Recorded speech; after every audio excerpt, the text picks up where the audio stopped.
buddy, put that thing back in its holster. We haven't gone anywhere. I don't understand. Check out the MichaelDukesShow.com for information on how to get access to the podcast.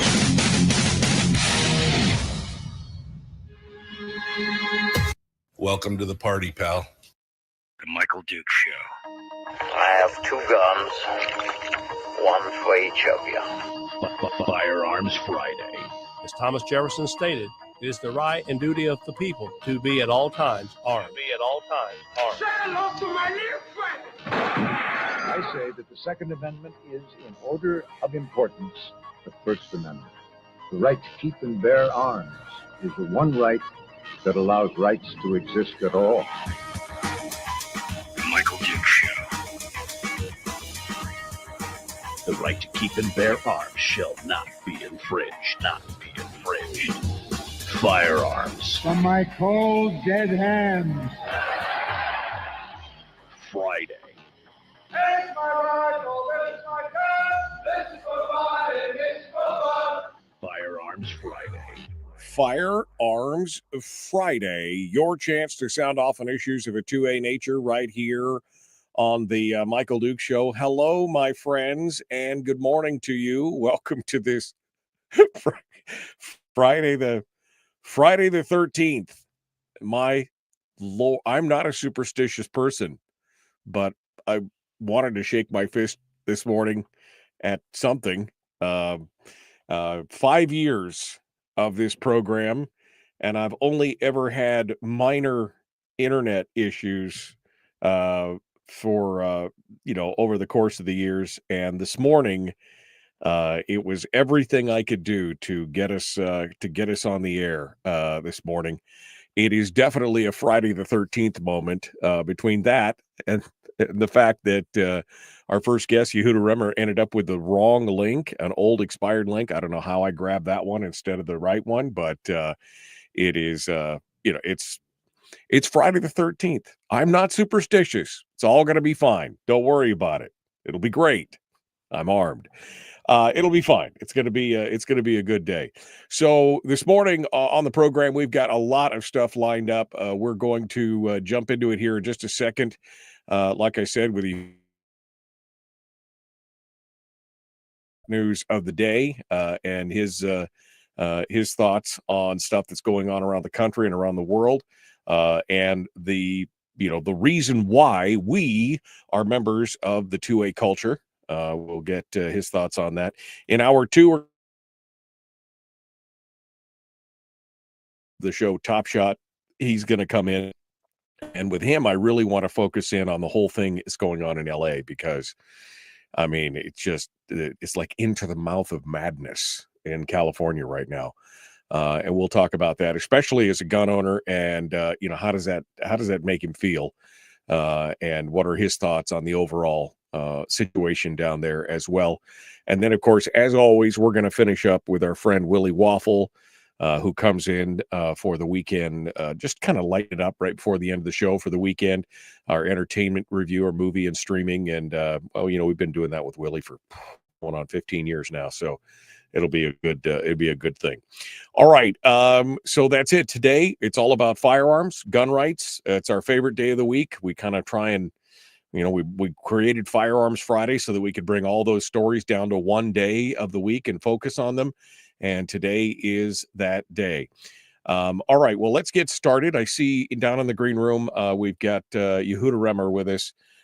You know him as the Pew Pew Jew. You can find him at thepewpewjew.com, where he writes on everything from reviews to articles to commentary on what's happening around the country and in his world as well. And he joins us this morning to discuss a little bit of everything. We bring him on the program right now. Good morning, my friend. Thank you for coming on board. We appreciate it. Absolutely, Michael. Thank you so much for having me. Well, we appreciate it. We've been trying to get together. Yehuda and I have been trying to, we've been like ships passing in the night, trying to get this going on for a while. And special thanks to Chris Cheng for introducing us and bringing us together here. Yehuda, when I watch what's going on, and especially in light of what happened yesterday, and we're in a world kind of gone mad.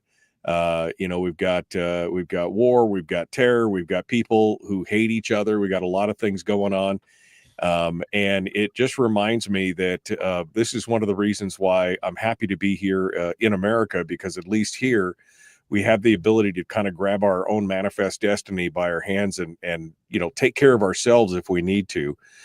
Everything from the Austria mass shooting to, of course, the attack in the Middle East and everything else.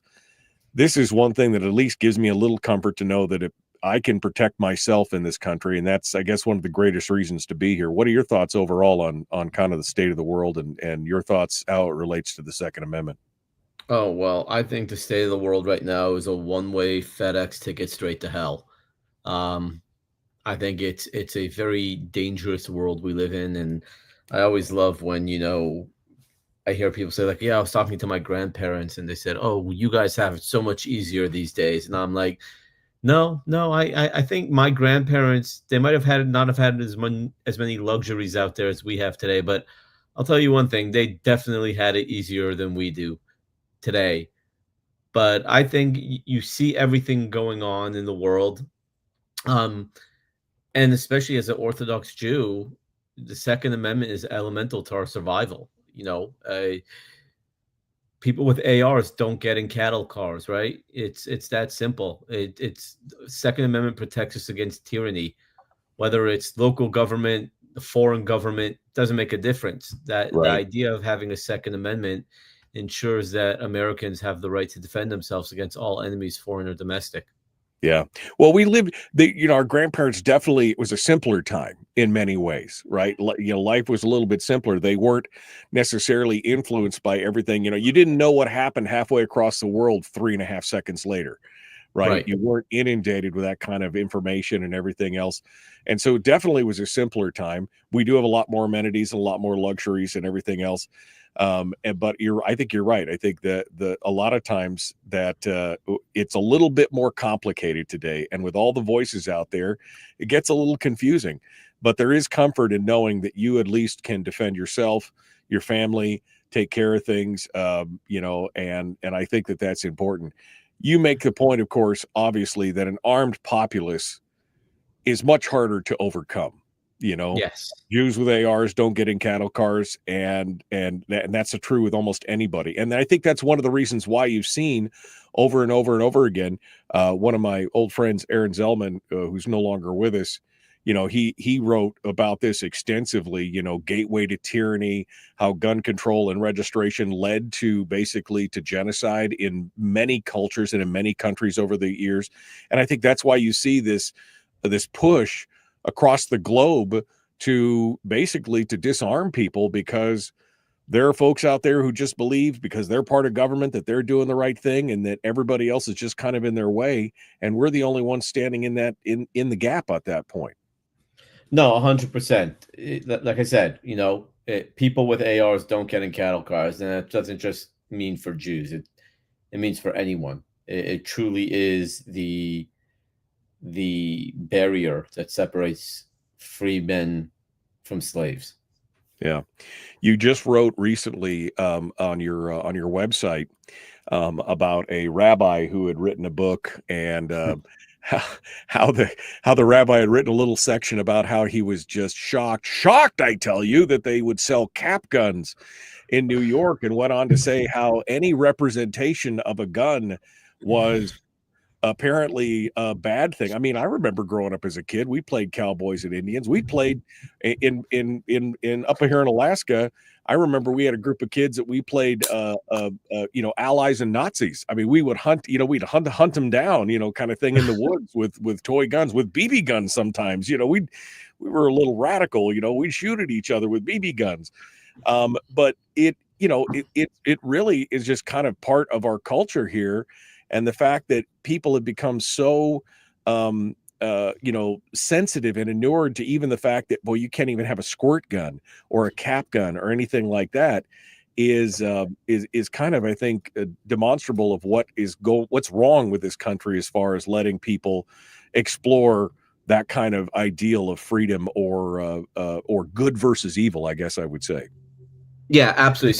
So the rabbi in question wrote a book about education. And this rabbi is a very world-renowned rabbi who a lot of Jews call for advice and a pathway forward, if they have any kind of questions pertaining to Judaism, having a crisis of faith or anything along those lines. This is the rabbi they call. So yeah, the person calls in and I guess calls and writes in, I want to give my kid a cap gun. And the rabbi's like, not only are cap guns super dangerous, and I was trying to think, I'm like, the only danger I've ever encountered with a cap gun is, my friends were watching a horror movie at like 11 p.m. and it was all dark, and I, shot a cap gun in the room and scared the living bejeez out of everyone. That's about as dangerous as I've seen a cap gun get. But the rabbi basically finished with his last sentences: guns and gunplay are not for Jews, period. And my response to that was, you want to take, let's say, for example, nowadays guns aren't for Jews, right? But my point is, here's this world-renowned rabbi who has refused, apparently, to remember Jewish history, right? From Abraham fighting the kings to Jacob preparing for war, for King David taking on Goliath and the Philistines and beating them in war, to all the judges in Jewish lore and books that we have who all went to war, to the Maccabees fighting for religious and against religious and political tyranny. I mean, Jews have been a warrior culture, have a warrior heritage since the inception. We've always been warriors. And at what point did we lose that notion of David versus Goliath? When did we lose that? And that's what my mission is, to remind Jews that no, we are warriors, and it is totally okay to fight back against those who want to do us harm. Yeah, no, and I think it's important to remember, again, it is a warrior culture, and they have been, oppressed and chastised and chased and, tyrannized for millennia. And I think it's specifically for Jews, it's an egregious push to try and say that you don't need to be warriors. That's not you anymore. When obviously we could just look back to October to see that it is what's going on and why they need to be protected and why they need to be able to protect themselves. I've always found it interesting to see some of the biggest anti-gun folks out there come from the Jewish people. And I'm like, do you not remember your history? Do you not remember this is what happened? And this is why, the only way that you're standing, or the only way that we're standing, is because we took a totally different tact. It really kind of boggles my mind. Yeah, absolutely. Unfortunately, the biggest gun grabbers in the government tend to be Jews, from Michael Bloomberg to Dianne Feinstein when she was alive, Chuck Schumer. All these people are trying to restrict our guns, and a lot of them, I call them ginos, right? Jews in name only, right? Right. And that's really not, they're nothing more. They don't practice Judaism. They don't practice the faith. Like I said on Fox News, liberals worship liberalism before they worship Judaism.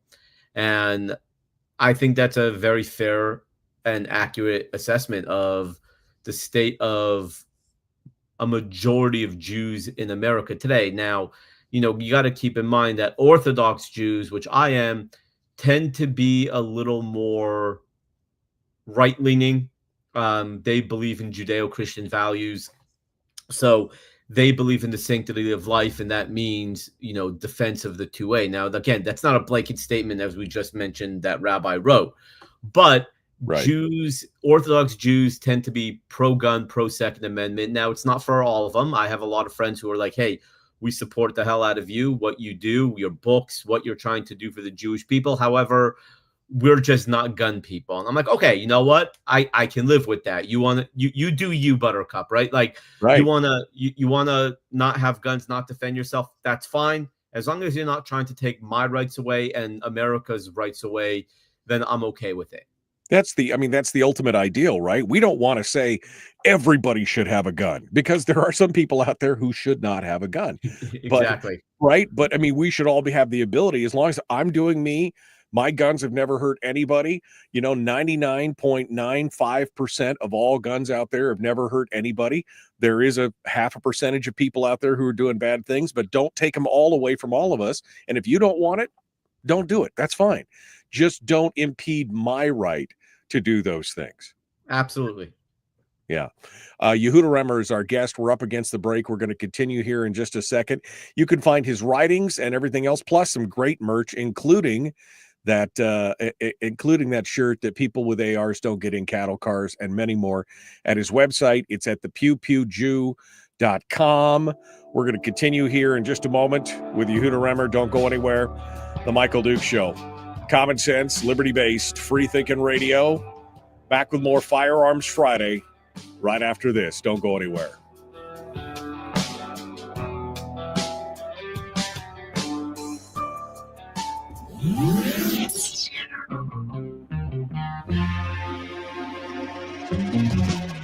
Running on 100% pure beard power. Oh, also some coffee. We dip our beard in coffee. Nice beard. The Michael Dukes Show.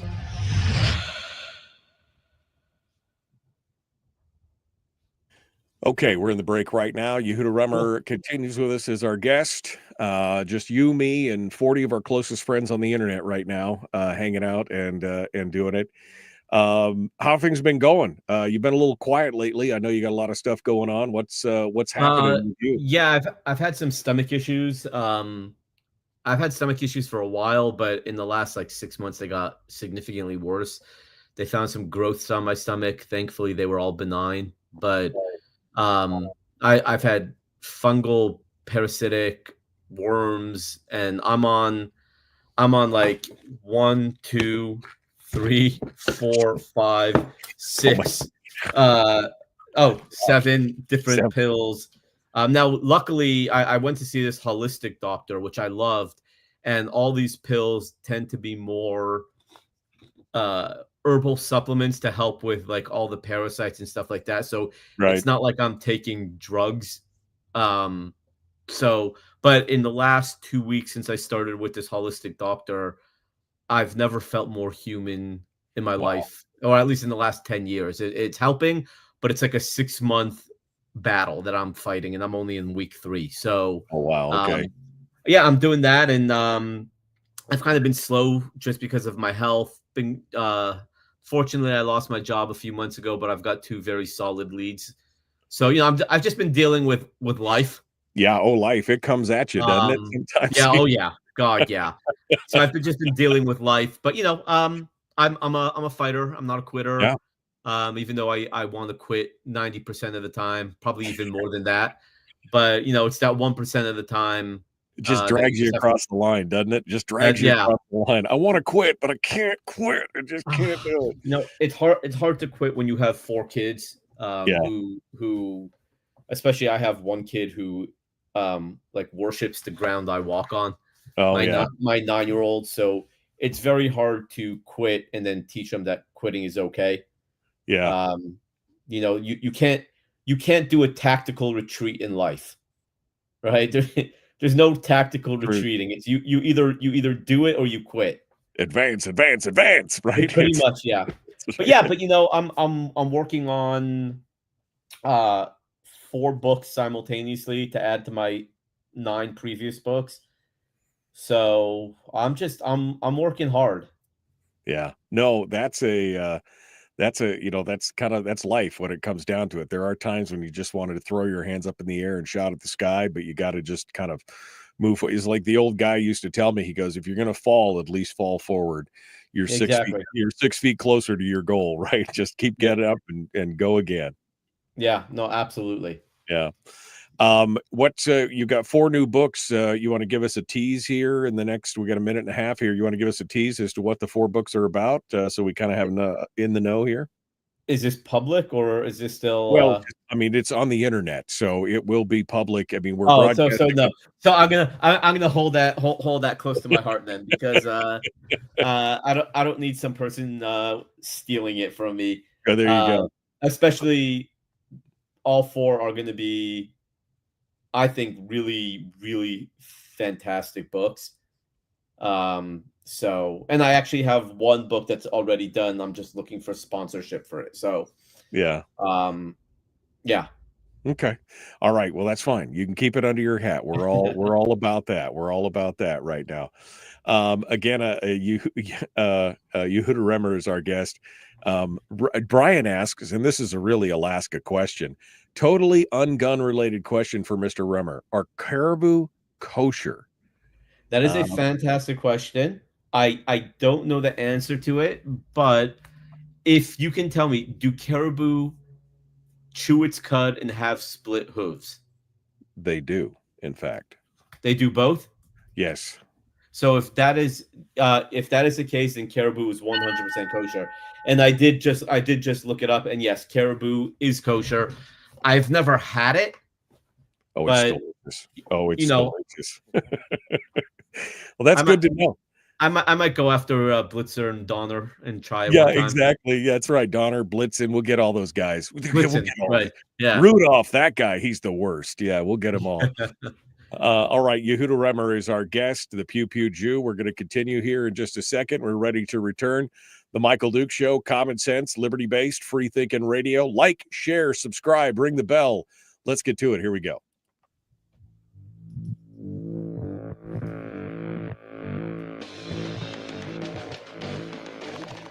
What the hell's an assault weapon?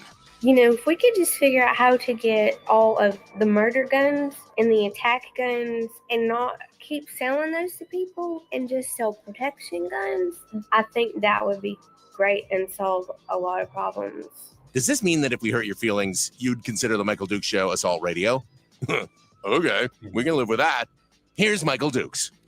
Another guy who doesn't have any murder guns. They're all protection guns. It's Yehuda Remer. He checked the tags before he bought them. They all said protection guns. That's it. It was just, I always check the tag at the store just to make sure, because I don't want any murder guns. We're here on Firearms Friday, ready to dive into it with the Pew Pew Jew. Yehuda, as we look at what's going on around the world and we look at America, we look at this battle over the Second Amendment, we're taking some gains. We were just talking about, always advancing. We're taking some gains, but we should not be doing any kind of happy dance as of yet. As the Supreme Court decision that just came out kind of showed us, we're not always winning. Although we are, I think, further ahead today than we were 5 years ago, and even 5 years before that. We've got a lot of ground that we've covered, but it's still a battle out there. And you are fighting in an area that historically, categorically, maybe stereotypically, people would consider to be more of a of the blue territory. You're trying to fight and trying to educate the Jewish community on the right and duty of owning a firearm. What's your thoughts overall on the state of the gun culture war and where we're at and how we could do better at this?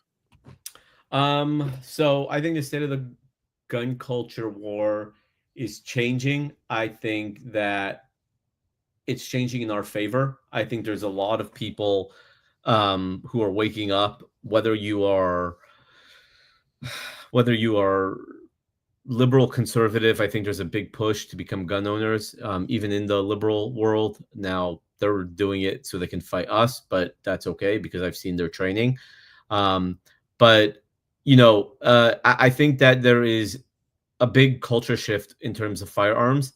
I think that if we want to do anything that will benefit us, I think the gun industry has to stop taking themselves too seriously. They have to learn to roll with the punches and not get so heated in debate. Just kind of like you don't have to go to the whole Second Amendment says shall not be infringed and that's it. You have to be willing to have a conversation. Now you don't have to give up. I'm not saying give up any ground, right? I'm not saying compromise in any way, but they have to have rational conversations. Now, most of the people I know are able to do that, but I've been in the gun world now for 8.5 years, and the one thing that I found is that gun companies and other influencers are very big snowflakes, right? That's why. So I'll give you a perfect example. People always ask me, "What's your favorite gun company?" And without a doubt, without fail, I always say High Point. I said I love High Point, and people ask me, "It's like, what do you mean High Point? How can you say High Point over everyone else?" I said, "You asked me what my favorite gun company is, not what my favorite gun is." Right? Yeah. And they said, "Well, why do you love High Point so much?" I'm like, because they are the only gun company that doesn't take themselves seriously, that when you make fun of them, they make fun of themselves as well. They know what their guns are. They know who their clientele is. They know how to run a business. And there's a reason why you see so many gun companies close their doors. High Point's still around. They're funny. They're self-deprecating. And I absolutely love that about High Point. Whereas, you take a company like Sig Sauer or you got your Glock fanboys. And don't get me wrong, I own 3 Glocks. I love Glock, but you got your Glock fanboys who God forbid you make fun of Glock, they freak out. And then you have your old boomer 1911ers, and God forbid you say a Glock is better than a 1911, and all of a sudden you get the back-to-back World War champs. It's just one of those things that no one takes themselves seriously, and High Point doesn't, and that's what I love about High Point. So, I think the gun company has a lot to learn from High Point. And yeah, that's pretty much it. No, I think, they offer a valuable service. I mean, we can all say that, they don't make the highest speed, highest quality firearms. We know that, but so do they, right? I mean, they are catering to a market that, and if you're looking for an entry-level gun market company, that's the one that you definitely want to do it, guns for the masses. And you're right. I think a lot of times some of these companies just take themselves too seriously, and in a way they don't make it necessarily as fun as they could in some of those respects. I mean, the thing that I love about guns is, yes, I can defend myself, I can defend my family, but more than that, in an everyday standpoint, it's fun. I mean, to go out, to go shooting, to go plinking, to be able to defend yourself, it gives you a feeling of accomplishment, and it's just fun to go out with friends and do that kind of stuff. And sometimes I think some of these bigger gun companies, I think they forget that, and they also forget to cater to kind of that middle to lower end gun owner who doesn't have $3,000 to drop on a rifle, or $1,500 to drop on a handgun or something like that. I mean, they seem to forget that sometimes. No, 100%. And High Point, the fact that they asked the public to name their next gun, and Yeet Canyon was the name of the gun, and they ran with that, speaks volumes to me. What was I going to say? I was going to say something else about High Point. Escaping my mind right now, but I've dreamt for a very long time to do a signature Pew Pew Jew gun with a company, and the only company that I really would want to do it with is High Point. And the reason is it would be, a High Point Yeet Canyon, a Pew Pew Jew Yeet Canyon, but it would come as a threaded barrel and an unthreaded barrel, and I guess a standard barrel, and they would call it the circumcised and the uncircumcised. and let's be honest, two things. A, High Point's the only company that would actually have the cojones to do it. Oh yeah. And B, the gun would be so successful. It would sell so well. I'd have it. I'd have one just because. I mean, because it's called the circumcised and the uncircumcised. I mean, that's just pure marketing gold right there. So High Point, if you're listening, you know who I am. We've talked a million times. Reach out. Just reach out. Let's get this circumcised and uncircumcised gun going. What are some of the, what's some of the biggest pushback that you've gotten? Again, you're kind of in that tough situation of the community you're in and the culture that you're in, and you're trying to change it. Obviously, you're trying to remind Jews of where they came from, their warrior culture, how they stand against that kind of tyranny. What's been some of the biggest pushback and some of the biggest successes you've had in that pushback as you fought amongst your own folks, I guess?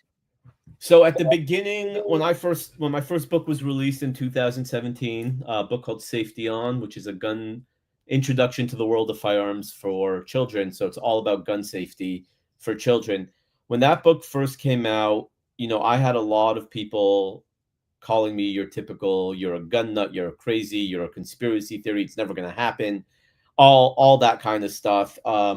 And yeah, that was fantastic, and I took it like a champ and just getting pounded over it. But eventually I started winning hearts and minds. And then after October 7th, I mean, I've probably trained upwards of 150 people since October 7th in the Jewish communities.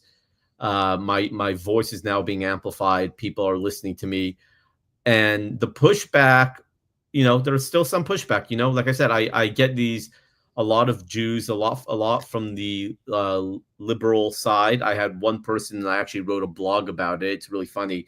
I had one person tell me that I can't be a real Jew because I support gun rights. And this guy in his bio said he's a comedian, and boy, did I have a field day with that. So yeah, that's kind of some pushback I've got. Like I said, I've got some people in my community saying that I go overboard with it. I would say one of my biggest success stories was I had a woman in my community who had lost a cousin in the Stone Mary Douglas shooting in Broward County, Florida. And she was vehemently anti-gun. And October 7th hit, and she calls me up and she's like, hey, I want to learn to shoot. And I was like, okay, let's do it. And what I've noticed, what I've realized is when you are a firearms instructor, the first key to success is checking your ego at the door. So it doesn't make a difference who you are. It doesn't make a difference how badly the person who wants training has ridiculed you. You check your ego at the door until you get them into firearms. And then when they buy the firearms, then you can ridicule the hell out of them. That's fine. But until you convince them and train them, you got to be on your best behavior. So I took this woman to the range. We get to the range. This woman is usually she's always put together, very, very confident. And we get to the range, and I can see her demeanor change. She was a little worried, a little nervous. And we get into we go through all the safety guidelines. I teach her how to hold the gun properly, and trigger discipline and trigger control. And we get into the range, and I mean, she's visibly shaking. I mean, she's just shaking. There was one other person at the range, so you still get that the boom of the gun, and every time the gun went off, she flinched. Finally, I got her to the firing line. I put one round in, and she took that shot, put the gun down, and burst out crying. I mean, we're talking about full-on waterworks, and I'm sitting there. I'm like, God dang, I don't know if I can curse. Damn it, right? I'm like, darn. I was like, shoot. I don't know we're guys. We don't know how to deal when our wives cry. How the heck am I supposed to deal with a woman who cries who's not my wife? Right. But I had her step back from the firing line. I let her get it all out. She regained her composure, and we talked it out. She was telling me how she lost a cousin in Stone Mary Douglas, and she's always been against guns. And October 7th has woken her up, and she's like, I don't know if I can do this. And I'm like, you're paying me, and we're already halfway into this, so you don't have a choice. I'm forcing you to do it. Right. And I'm like, tell me when you're ready. So she kind of calmed down, put another one round in the magazine, loaded it. She stopped. She started doing her breathing, got up there. The next shot was dead center. And she put the gun down quickly, and she turned to me with the biggest smile on her face. And she said, I did it. Yeah. And I'm like, you did it, and you just defended you and your family. Yeah. And she goes, "Can I do it again?" I said, let's do it. I'm telling you, this woman went from a crying little child to freaking Annie Oakley in a matter of seconds. And by the end of the night, she was just giddy and giggling and just having the best time of her life. And since then, she calls me all the time. She's like, I'm not ready to buy, but I'm just about there. I'm just about there. And I'm like, you just call me. I'll go with you to the store. We'll pick out the perfect gun for you. So that was one success story. And then my other success story is I was at the range and this Jewish guy, not Orthodox, but Jewish guy, was talking to all the people who work at the gun range, and they all turned to me. They're like, "Okay, you're the Pew Pew Jew. You talk to this Jewish guy." And the guy asked me, he goes, "I want to buy a gun and start carrying it, but I need you to convince me to do it." I'm like, how do you convince someone that you've never met before to carry a gun? Especially Jews are stubborn as anything. So I was like, okay, what can I tell this guy? I'm thinking, I'm like, okay, I got it. I turn to the guy, I'm like, are you married? Yes. Do you have kids? Yes. Do you love your wife? Yes. Do you love your kids? Yes. Are you willing to do anything that is necessary to protect your children from evil? He goes, absolutely. I'm like, liar. And literally to his face, I called him a liar. And he was taken back. He's like, how can you call me a liar? I'm like, because we're having a conversation on me convincing you to purchase a firearm. I said, if you were willing to do anything necessary, then you would have purchased that firearm already. And I'm not lying to you. Swear to you, this is exactly what happened. Looks me straight in the eye, turns to the guy behind the counter and says, I'll take that SIG 365X macro. That's it. On the right spot. He didn't say anything to me. He just, I shut it down. I called him out. He owned it and said, I'm done. I'm buying a gun. Done. Yeah. And it was fantastic. I love that kind of stuff. Yeah, that's the kind of stories that make my day. That's the kind of stories that make Firearms Friday definitely sing. All right, we got one more segment ahead with Yehuda Remer, and we're going to be done here. We got more coming up. Don't go anywhere. The Michael Dukes Show. Common sense, liberty-based, free-thinking radio. We return with more here in just a moment with Firearms Friday.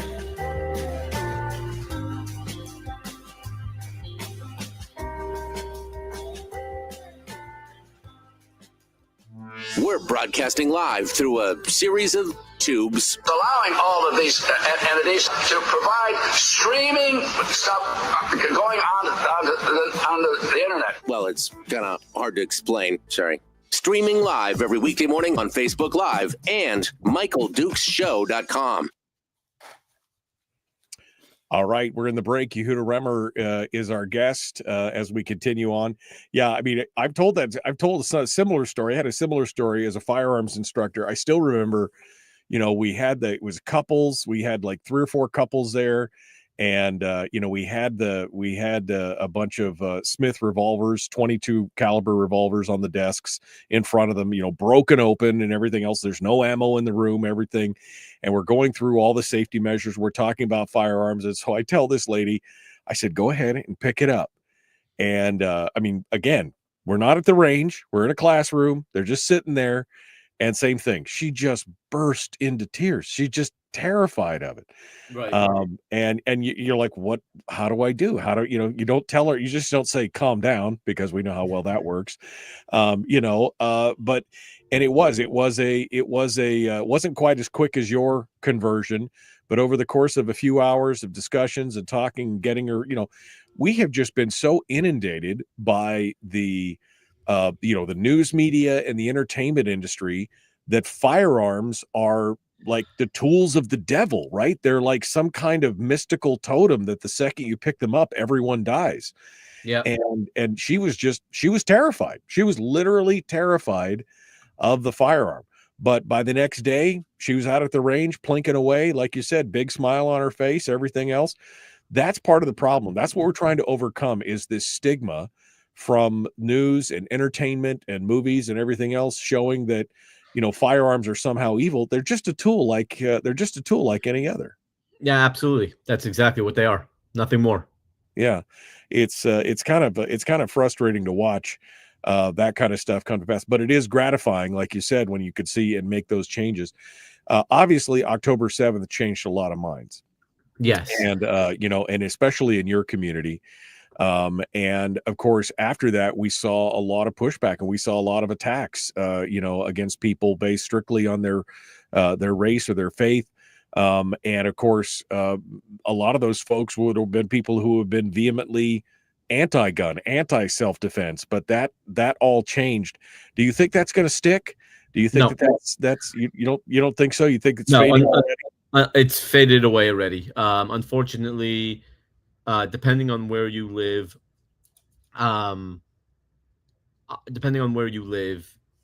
it's definitely faded away. Jews have a tendency to get their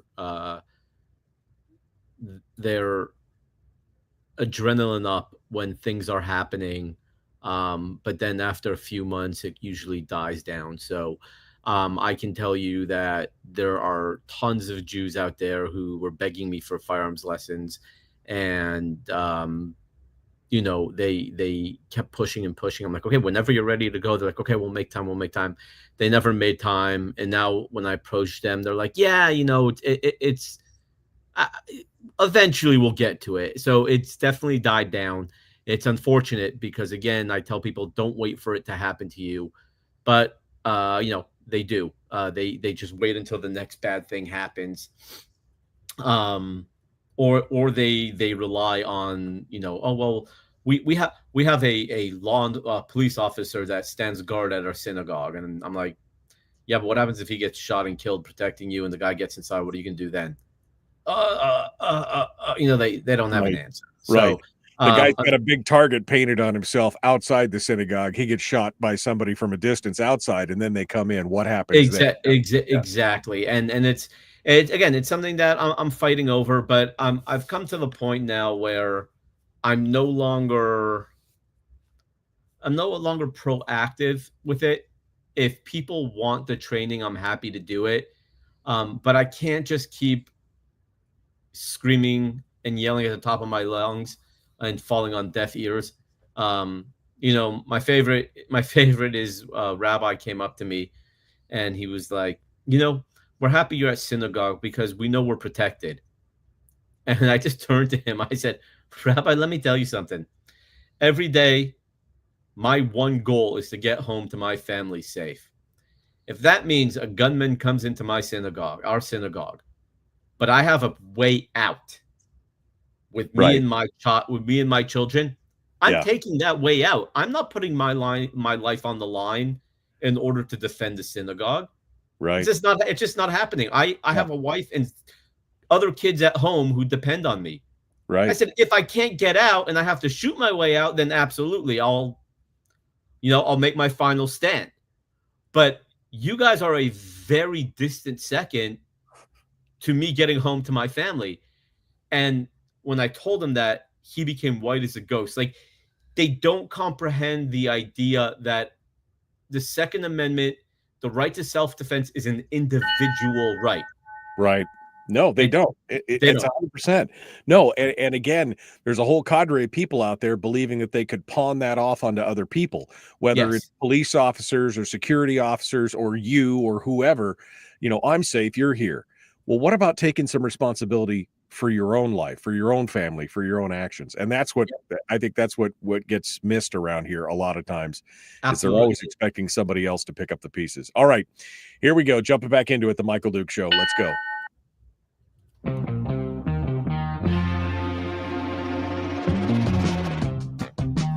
What the hell is an assault weapon? Does that mean that if we hurt your feelings, you should consider the Michael Dukes Show assault radio?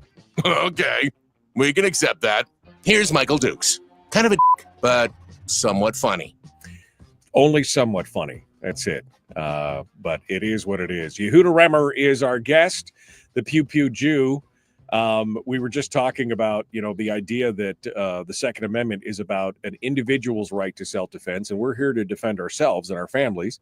If somebody else is there and we can help them, I guess that's great. But again, the number one priority is taking care of ourselves. Yehuda said, you just mentioned that, you really got into the gun culture 8.5 years ago. When did you realize it? When did you, tell us your origin stories here, as it were. I know superheroes have origin stories. Tell us your origin story and baptism into the Second Amendment culture. Where were you before, and what was the conversion about? It's good you said into the gun culture, because my real origin story is about 6 months ago when I had to eat radioactive eggs to do a test on my stomach. And I've now become an evil villain since eating radioactive eggs. You don't have the beard. You need to have the beard to be able to stroke your beard in the evil way. Oh, no, I'm more of a Dr. No. Dr. No guy. Oh, that's great. Yeah, that's I got the bald head too. So, so my origin story is actually interesting and funny at the same time. I grew up in Los Angeles, a spoiled LA boy, didn't care about politics, didn't give a damn at all about, the Constitution, Second Amendment, First Amendment, Bill of Rights, like just never cared about it. And one day my buddy calls me up. He's like, "Hey man, let's go shooting." I'm like, "Okay, cool. Like, let's do it." And we get to the range, and I'm not lying to you, it was like right out of a movie. He had like, at least in my mind, I'm probably totally making this up, but in my mind, he had like this big leather satchel, and like he kind of like unrolled it, and there's like shotgun, AR, handgun, shotgun. Like it was just like something right out of a Clint Eastwood old Western, right? And I'm sitting there, and I turn to my buddy, I'm like, who the hell are you? Like, what is going on right here? This is crazy. Right, you never knew that, right? You never knew that was like the John Wick of the Jewish world, right? And so we went shooting. I had such a great time, and that's when I learned that civilians are allowed to own firearms. And he's like, "Dude, go read the Second Amendment." And I started reading up on the Second Amendment, and I fell in love with it. I fell in love with what it stood for. Now, I was also inspired because my grandfather survived the Holocaust. He had numbers tattooed on his arm. So, growing up in a very, and this is, I've never found a good way to say this, but a very Holocaust-rich educational environment, if you will. Mm-hmm. I knew the ins and outs of the Holocaust just because, like I said, all my grandparents went through it. And one day, I got married. I had a little baby, and finally convinced my wife to let me get a gun. And it was a Glock 19. It was my first gun. I was living in LA still. And a few months after I bought my first gun, I went to my parents' house for dinner one night with my wife and kid. And my younger brother let slip. He goes, "Hey, when are we going to go shoot your Glock?" And my parents had a full-on Chernobyl meltdown. I mean, we're talking about nuclear. I mean, they just lost it. Called me every name in the book. Being, you're so irresponsible. How can you have a gun in the home? You have a baby, God forbid, accidents. And I responded, well, I was responsible enough to get married, and I was responsible enough to bring life into this world, but I'm not responsible enough to own a firearm. And from there, they didn't talk to me for weeks. And during that time, I was like, well, if I'm going to be a firearms owner, not only do I have to know the ins and outs of firearm safety, but I need my children to know about it because it's important. It's important. So, of course, the first place you always look at, and this was 14 years ago. This is before the NRA was so hated. The best place to look for, education was the NRA. And I found the Eddie Eagle program. Right. And the Eddie Eagle program is a fantastic program. I'm not knocking it, but all it does is talk about what to do if you find a gun somewhere it's not supposed to be, when there is so much more to gun safety. Right. So I went to the next best place for education. I went to Amazon to buy a book about gun safety for children so I can read to my kid. And I was shocked, like honestly blown away that no books were written for children. You have stranger danger, you have fire safety, you have this safety, that safety, sex ed for kids. Right. But no one had thought or was afraid to write, I don't know, a book on gun safety for children. And I always enjoyed creative writing. So one day in between afternoon and evening prayers, which usually go back to back, the rabbi in my synagogue was giving a 10-minute little pep talk, if you will. And I don't like listening to people speak usually. So I took out my phone and I wrote my first book on my iPhone. It was like the iPhone 6 or something like that, on the notepad. And I sent it to a buddy of mine in the LAPD. And he calls me like a couple minutes later. He's like, dude, your book is trash, but it's a book that needs to be made. So come on over and I'm going to give you constructive criticism. And I went to him and he literally walked me through the entire gun industry. Not the industry, more gun lingo, gun lore. Just walked me through, helped me edit the book until I came out with my first book. And it took me over 5 years to get my first book published. I was turned down by literary agents and publishing companies nonstop. And finally, in 2017, I got my book published by a small publishing house. And I was expecting my book to be trashed. I was expecting it to be, put you in the boondocks, saying the book was crap and all that kind of stuff. And nothing could be further from the truth. The book was accepted immediately, highly sought after. People loved the book. And it wasn't until my fourth book, when I was talking to a Second Amendment historian, talking about a breakdown of the Second Amendment for children that I wrote, called 27 Words, my buddy called me the Pew Pew Jew as a joke. Right. But I hung up the phone on him, called my illustrator. I'm like, man, I need a logo that says the Pew Pew Jew, a Star of David, and a gun all wrapped in one. And the logo you see today is my origin story. That's some amazing stuff. Yehuda Remer, the Pew Pew Jew. You can find him at thepewpewjew.com. All of his books, his great merch, and so much more. We appreciate you coming on board, my friend, and talking with us. Thanks for coming out for Firearms Friday. Yeah, anytime. I mean, we can keep on going, but anytime you want me back on, just let me know. I appreciate it. Hold the line for a second. Folks, up next, hour 2, Chris Cheng, Top Shot champion, is going to join us along with Willie Waffle. We'll be back. Dude, that is so awesome. Your answer to, well, there's nothing out there, so I'll just write the book. I'm still brand new. I'm still figuring it out, but I'll write the book. I love that.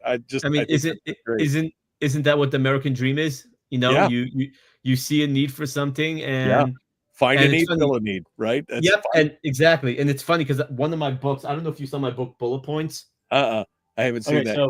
Okay, so I have this book right here, Bullet Points, Reasons Why America Should Embrace Common Sense Gun Law.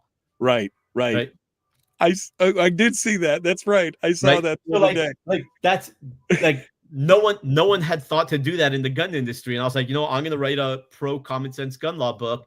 And, so I have a lot of fun. I have a lot of fun with what I do. I've got a great sense of humor. I was actually very reserved today. You get me on a podcast where I can go crazy. Oh man, let's put it this way. I'm 41. I was raised on Jackie Mason, Carl Reiner, Don Rickles, Mel Brooks, like all the great Jewish comedians.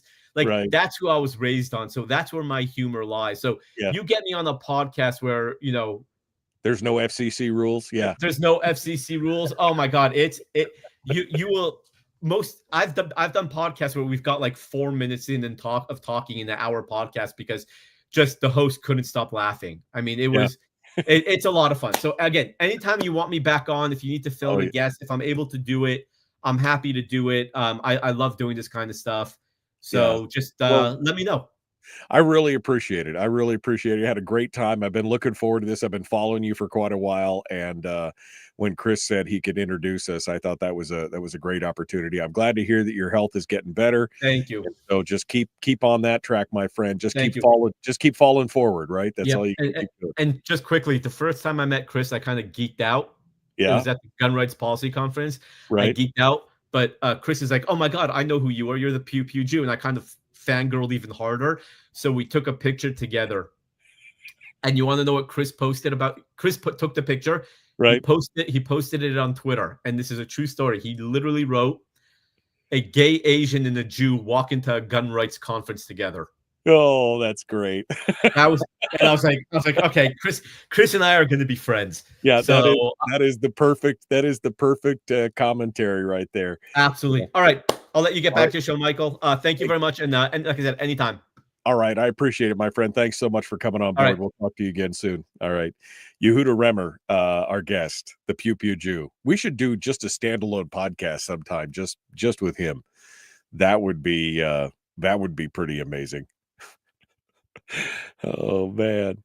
All right. Let's see. Bill, Anthony, and Yehuda in a round table with me. Ooh, that would be scary. Wouldn't that be fun? It'd be awesome. All right. Thanks for coming in and joining us. I have not been paying it. I was just enjoying the conversation with Yehuda, so I haven't been paying attention that much to the chat room, other than the caribou comment, which is, cool. Oh, Brian says, haha, headline, Pew Pew Jew calls for the death to Santa's reindeer. That's what we were talking about, eating caribou, and he was going to go after Donner and Blitzen and Rudolph. That's great. I love that. Okay. What did Chris say? Okay. Chris is going to be with us about 20 after this morning. And we'll have Chris on here after the second break here this morning as we get ready to go on. Wow, what a Friday, folks. I was at one point this morning, I was dead certain that I was going to have to put a best of or cancel the show or do something. I mean, I was convinced that was what was going to have to happen this morning, because I did not think I was going to be able to get on the air with all the problems that we were having. So if I just drop off randomly or unexpectedly, it's not because I don't love you. It's because it's Friday the 13th. That's why it's Friday the 13th. He needs a segment a month like Chris, said Terry. I might be able to talk him into that. That would be great. He is definitely a fun discussion. But I think we need to have an off-air discussion. I think that's what we need to do. I think we need to have a recording. And I've been, in all my spare time, I've been pontificating, putting together just a Firearms Friday like standalone podcast, where it's just a podcast, not on the air, not on the radio. So we could say anything we want, talk about anything we want. And I've been considering that for a while now. But I've been a little busy. But it's something that I'm thinking about doing. Although as far as popularity goes, I'm always surprised. Like right now, there's, what do we got between the all the different branches here? We got about 35 people between Facebook and YouTube and Rumble. And normally we have about 50 or 60. So it's funny that I think that Firearms Friday is one of the more popular segments, and yet the numbers don't lie, right? It's not. But I'm not going to stop doing it because it's for me. It's not for them. It's not for you. It's for me. This is my show for me, where I get a chance to talk about what I care about. But it's always funny because for years before I jumped on the internet, I would have sworn that Firearms Friday was one of the most popular segments, because that's a lot of times that's what people talk to me about. Oh, I listen to you on Firearms Friday. Maybe the radio's different, but I'm telling you right now, on the internet, and maybe it's because we're talking about firearms and it's being hidden. I have no idea. But We'll see. Anyway, we got to go. Hour 2 dead ahead, the Michael Duke Show.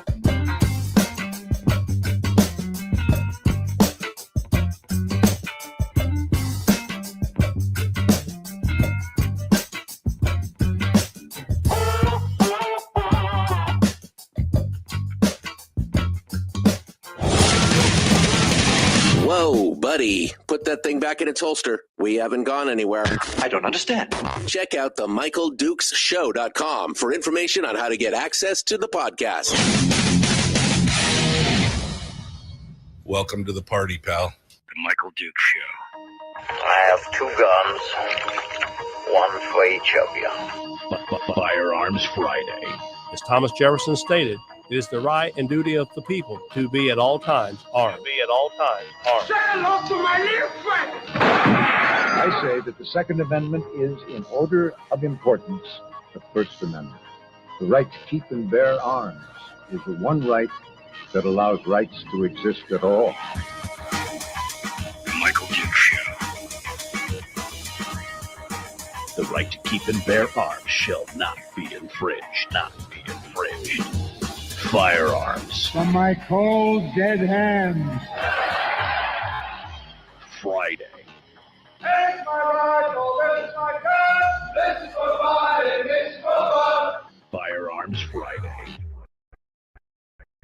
Firearms Friday. Good morning, my friends, and welcome back to the program. It is hour 2 of the big radio show. Our one day a week that we dedicate to the Second Amendment and gun rights, gun talk, tips, tricks, tactics, everything that we want to talk about here on the program. Thanks for coming in and joining us. It is a beautiful Friday.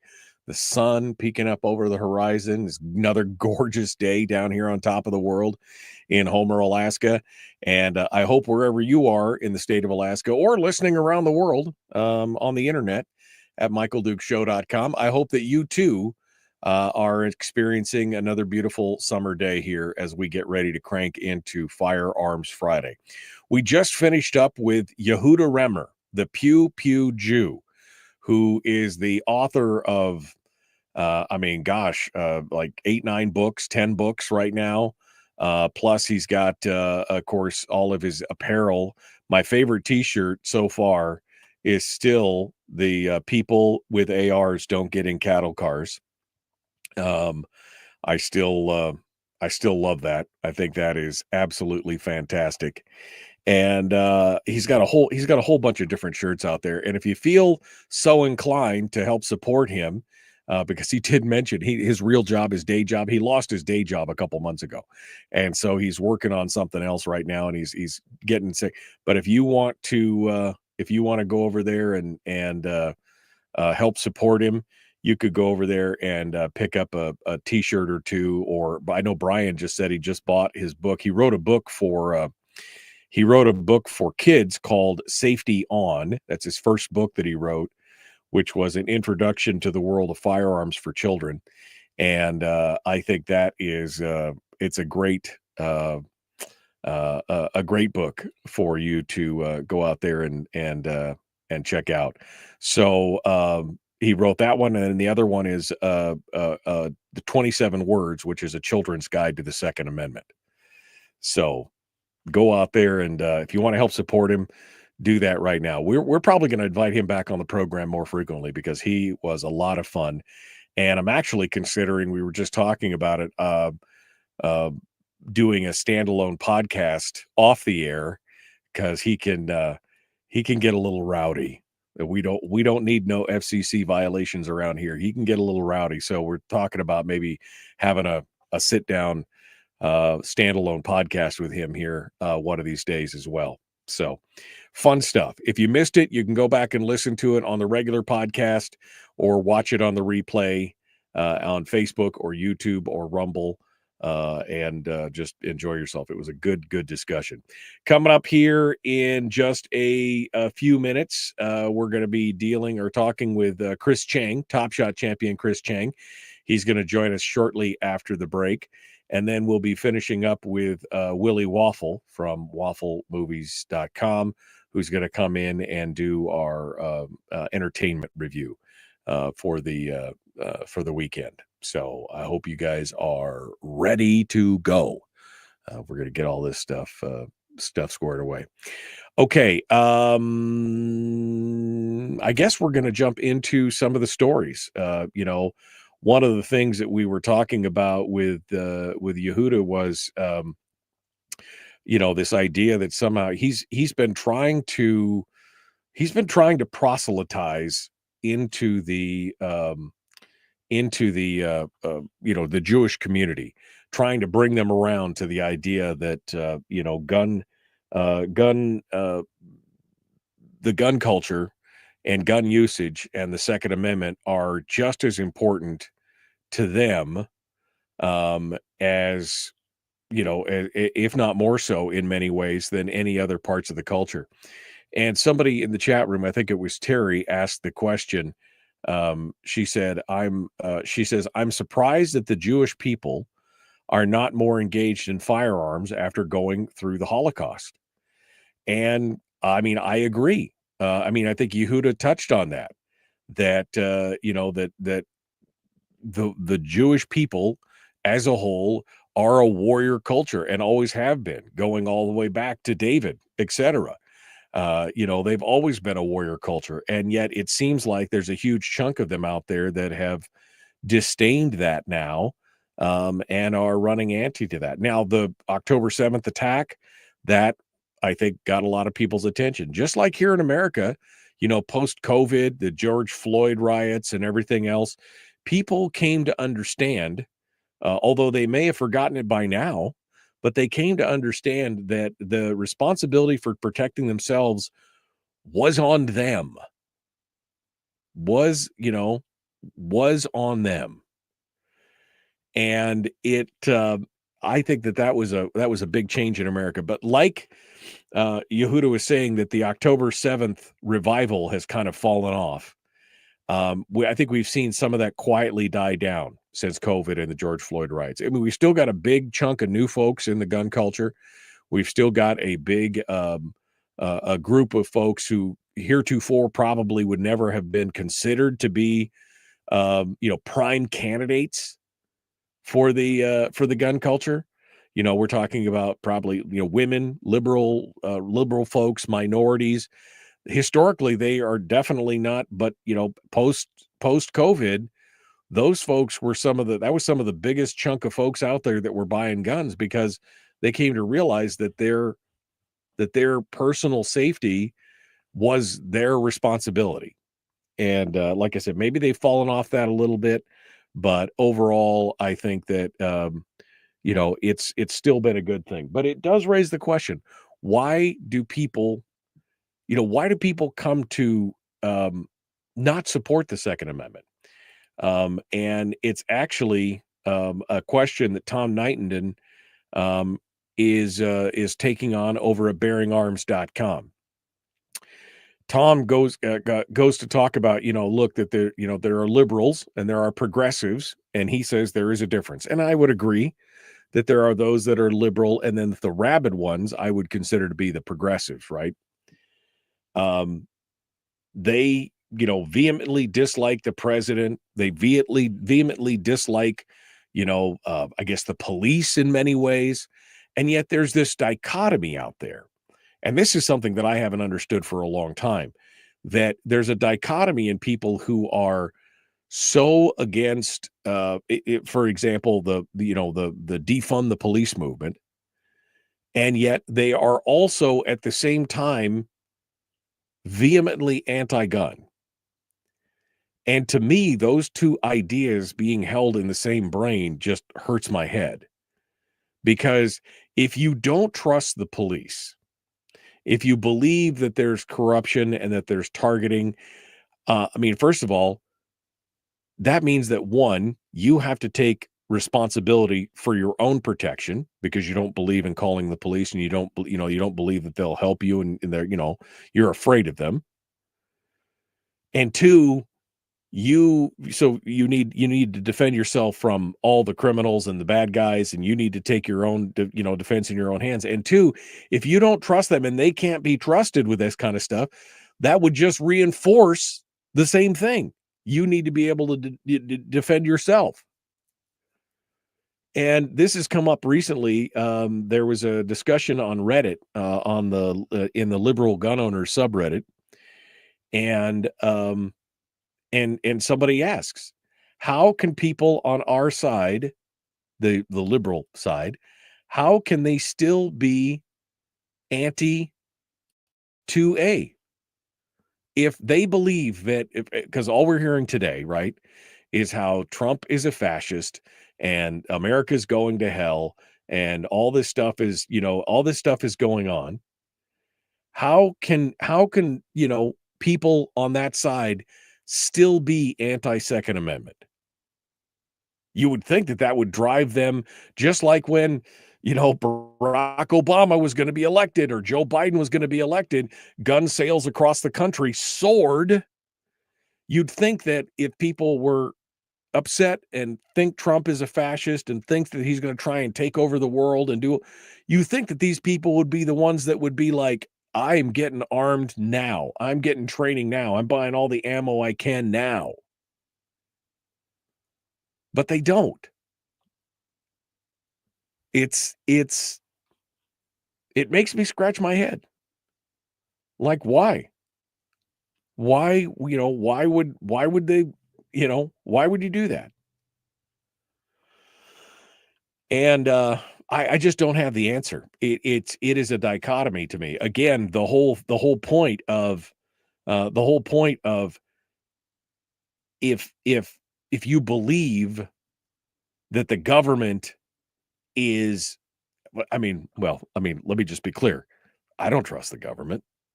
I don't trust the government because it's made up of people, and people are all about their own self-interest, and government by its very nature grows, and power corrupts, and absolute power corrupts absolutely. And so, I could go on and just spit platitudes at you for the next 20 minutes, but there are many reasons why I don't trust my government, which is another reason why I'm armed.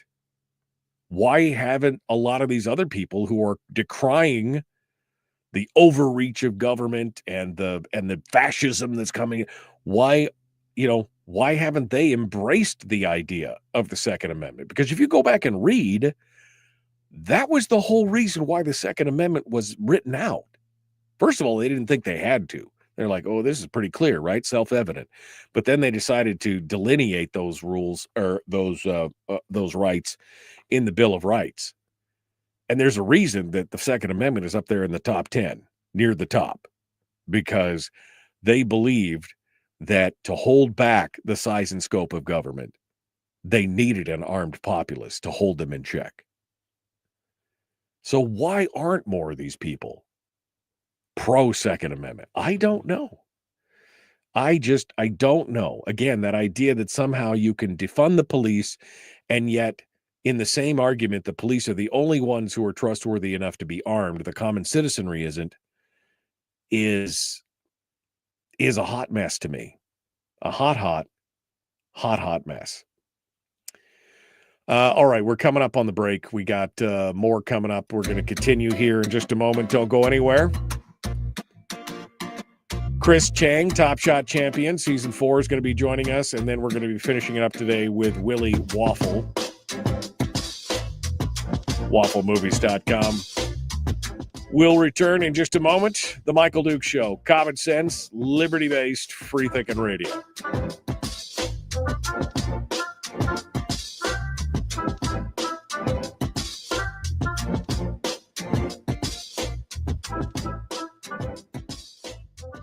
If you missed the show, you can listen to it on your time with Dukes On Demand. Oh, and it's free. Like America used to be. Streaming live every weekday morning on Facebook Live and MichaelDukesShow.com. Okay, we're in the break here. Bill says the reason why these people aren't more pro-Second Amendment is because they have zero critical thinking skills. And then David sums up by saying it's because some liberals and most progressives are incapable of rational thought. And I mean, there may be some of that to that. There might be some of that to that. But again, I mean, I've never understood. It just can't be that, because some of these people are rational people. I mean, is it a mass hysteria thing? I'm not sure. But when you've got a group of people, Jews, Asians, minorities, gays, whoever you want, whatever subgroup you want to highlight here, who have been, chastised or abused or threatened or whatever. Why in the world are those people not the biggest stalwart defenders of the Second Amendment ever? Right? I just can't wrap my brain around it. Can't wrap my brain. I are a simple man. That's the thing. I are a simple man. I cannot wrap my head around it. I see Chris is drinking coffee. Did you spit coffee out of your nose? That's what I want to know. Did you spit coffee right out of your nose? Chris Cheng, Top Shot Champion Season 4, joins us this morning. Hello, my brother. I think I could just listen to you all morning talk about how you can't wrap your brain around certain concepts. And, well, I mean, you see this, right? I mean, you're a gay Asian male in California. How do people who are just so vehemently anti-gun and be like, defund the police? We need to get them out. And then when something else happens, they're like, well, you can't have a gun. Only the police should have a gun. How does that work? Yeah, it is. I think part of my answer is there's such a strong negative emotion, right, towards firearms, right? And so I think there is a certain amount of rational thought detachment happening, right? People just aren't there. Yes, of course, like they are rational, except when our emotions take over. I mean, I think that's sort of just that's humanity, right? It's pretty understandable, and especially if you grow up in a world where guns are bad and all you have are negative associations with firearms, then the second you hear about a gun or see a gun, your brain just stops thinking and reverts back to Neanderthal. Oh, object bad. So fire bad. Fire bad. Exactly. Firearm also bad. Exactly. Fire bad. Firearm bad. But I mean, that's the thing. You have an argument with somebody and they start off with police are evil and defund the police, and then 5 minutes into the conversation you talk about taking personal responsibility with a firearm, and they're going, oh, you shouldn't have a gun. That's why we have police. What I mean, you're just like, what does that? Do you not hear the cognitive dissonance, ringing loudly from the rooftops here? Yeah, it's pretty wild. Here in San Francisco, we're having one of these No Kings protests tomorrow, that are happening nationwide. And, so clearly people are, a lot of people are agitated. And I would say for good reason too. And of course, it's everyone's right to protest peacefully. Now, right, when we talk about law enforcement and firearms, right, it gets really interesting with some of these, protesters who are predominantly liberal and definitely here in San Francisco going to be very progressive.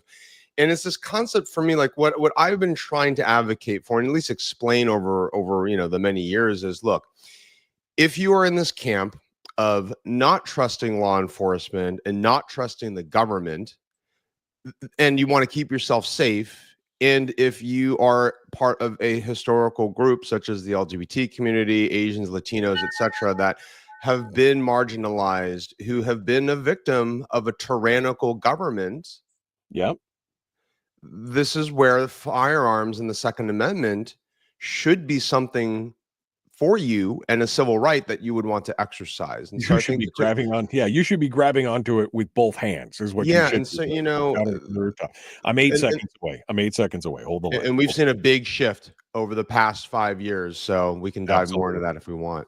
Drink your coffee. All right. Yummy toss. Whatever. Thank you. You super fancy guy. You look at you. All right, we're going to continue here. The Michael Duke Show. Common sense, liberty based, free thinking radio. Let's go.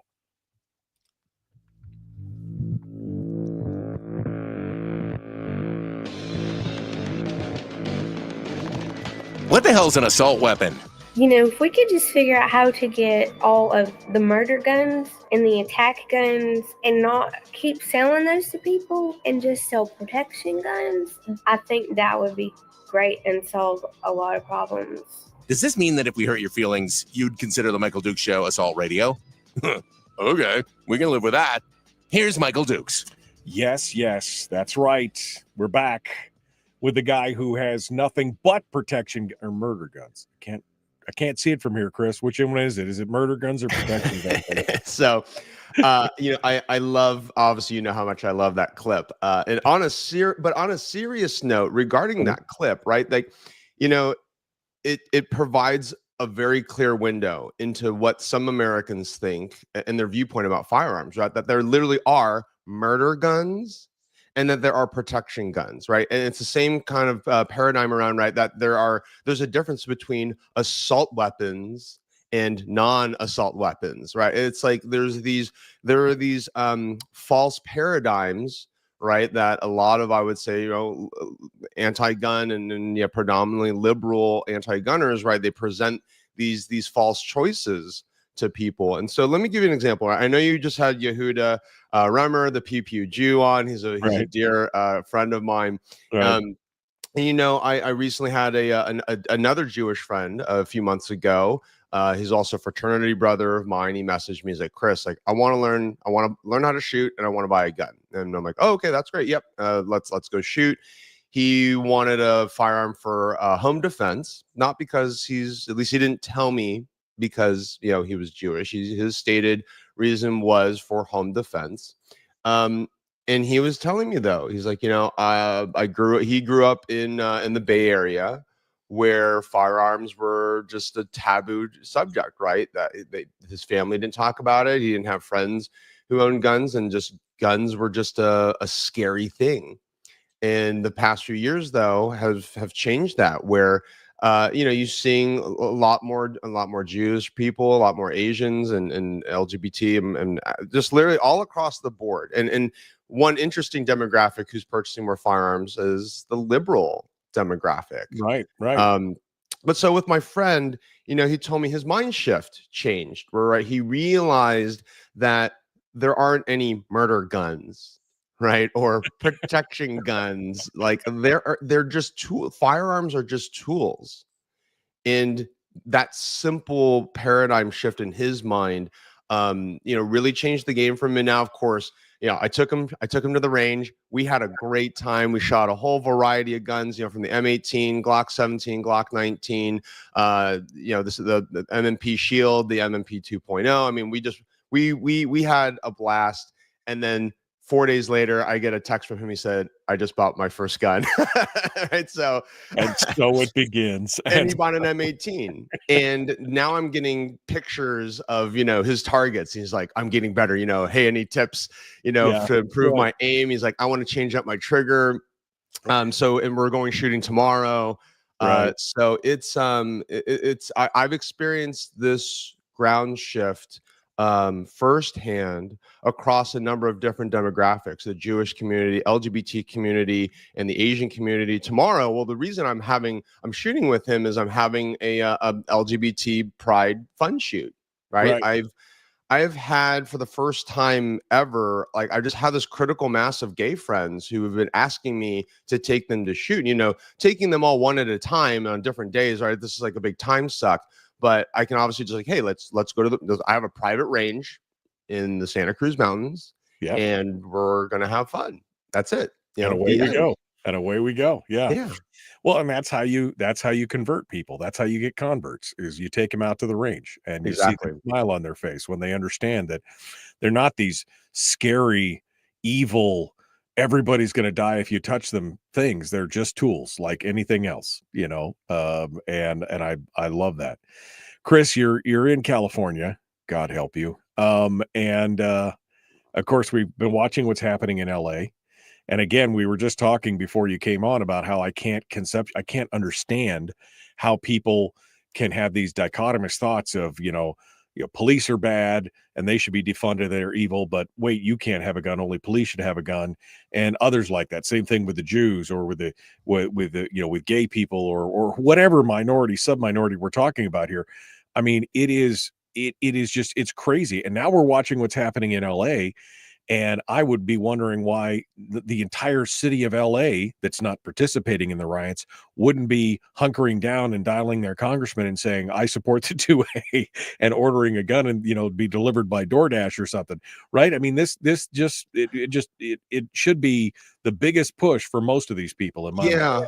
So the reason why that isn't happening in my opinion is when I'm talking to a lot of anti-gun or even just neutral, right, Americans who just sort of don't have an opinion about firearms or the Second Amendment, it is very much about a lack of imagination where they just can't see themselves ever even shooting a gun, right? It's sort of that mental barrier of not envisioning or even seeing the possibility that they would ever hold a gun, let alone shoot a gun, let alone enjoy the experience, let alone understanding then what the practical function of a firearm would be, which is personal protection, right? So there's like these are just like four quick layers of an example of these are barriers, I think, that people either put up, right? They just have these barriers that have been put up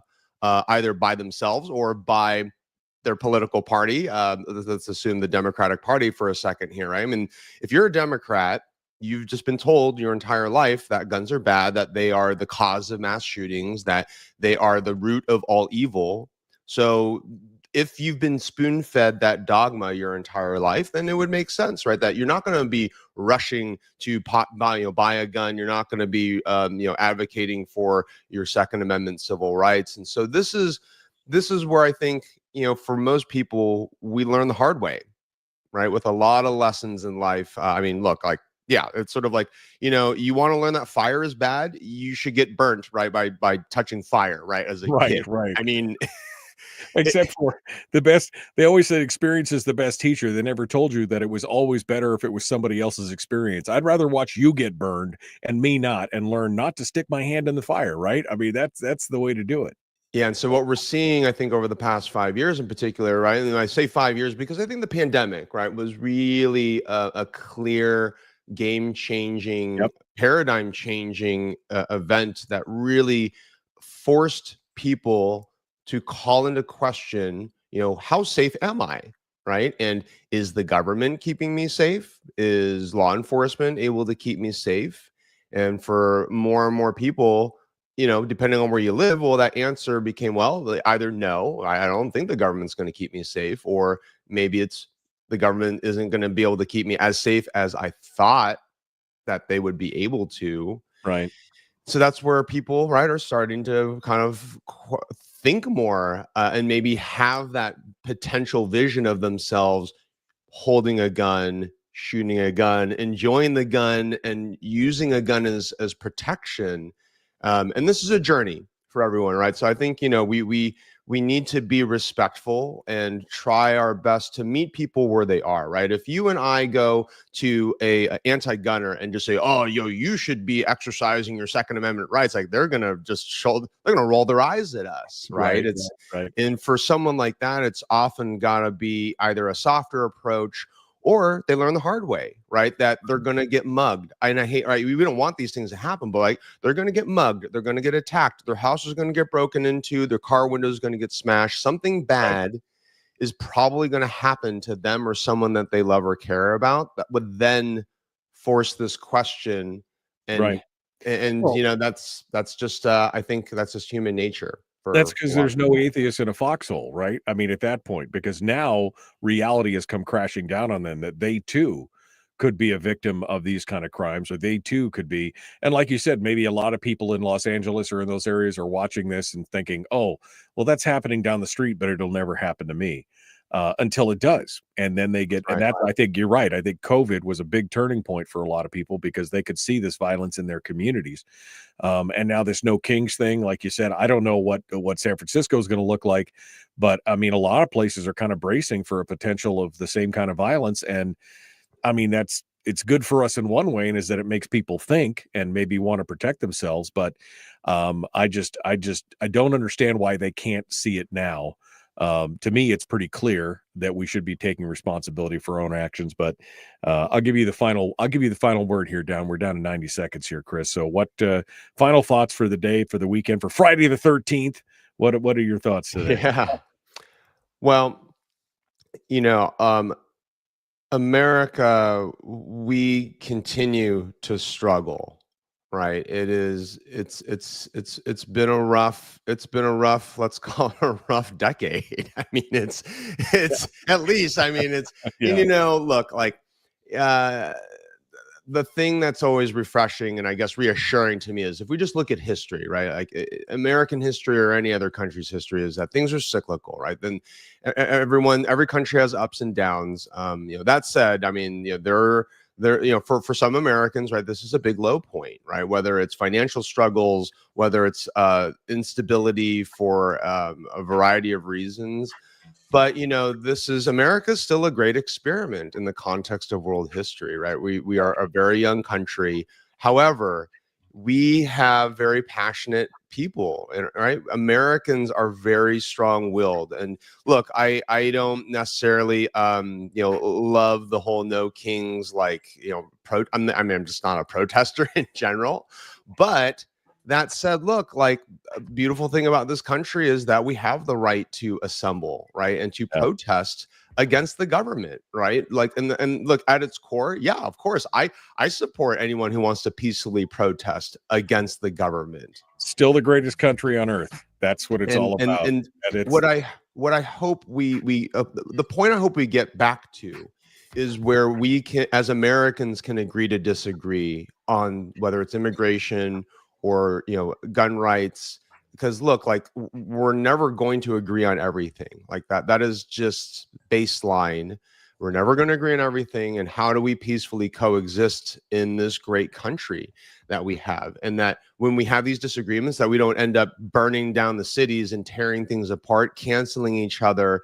That is an unacceptable end game for me. And I don't know. I hope and pray that these conflicts will eventually lead to a more peaceful and tranquil time in our country. I mean, I would hope so. I would hope that it would see it. But again, we're at such a time where the divisiveness has been capitalized on in so many ways and monetized in some ways that we're foisting the outrage on each other, and people have become professional outrage experts at this point. And that's the problem. We can't just agree to disagree anymore, right? I mean, there would be show hosts that would never talk to Chris Cheng confrontationally because he's a gay Asian male, right? I mean, there's just, some people on the right would be, to me, I don't care what it's not up to me, right? It's my thing. Where can we find some common ground? That's the thing. I may not agree with somebody in their position or whatever, their religion, lifestyle. I don't care. But can we find some common ground?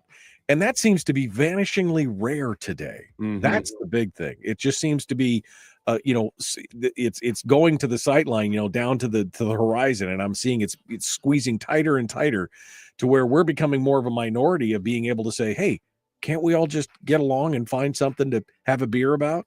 Yeah, I agree. And right, we're seeing this reflected in our politicians, right, that are getting elected, and politicians that are trying to find common ground are the ones not being elected.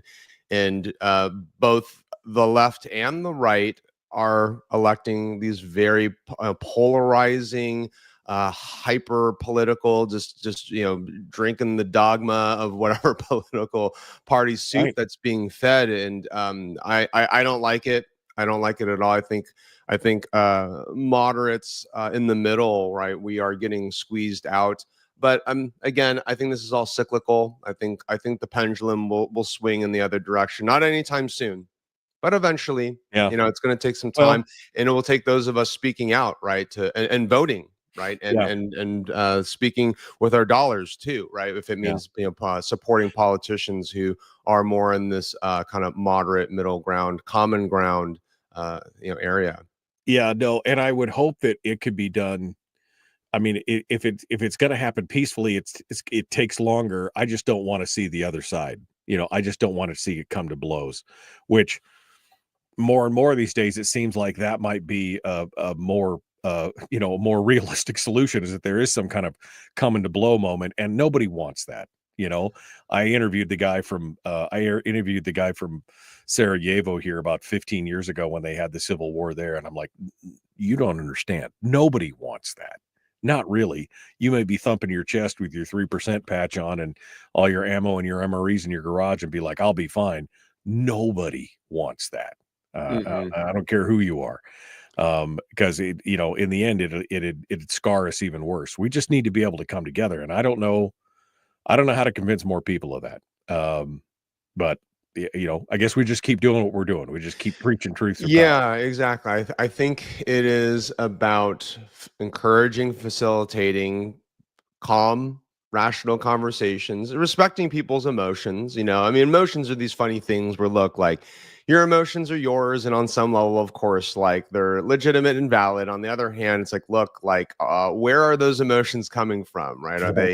Are they coming from a rational place, or are the emotions coming from an irrational place? And again, I think back to this concept of, I try and meet people where they are. I think that is kind of a key I was trained in negotiations in grad school, so I look at the world and a lot of interactions as a negotiation, right? And it's a game of 4D chess where you just sort of have to make an evaluation about the situation and the person and the circumstances, understand what are the moves and what is your place, right? What are you, what am I just as an individual capable of saying or doing in this moment right now, or doing in the near future to affect an outcome, right? And if it's with an individual that I'm speaking with, it's a very dynamic situation, right? And especially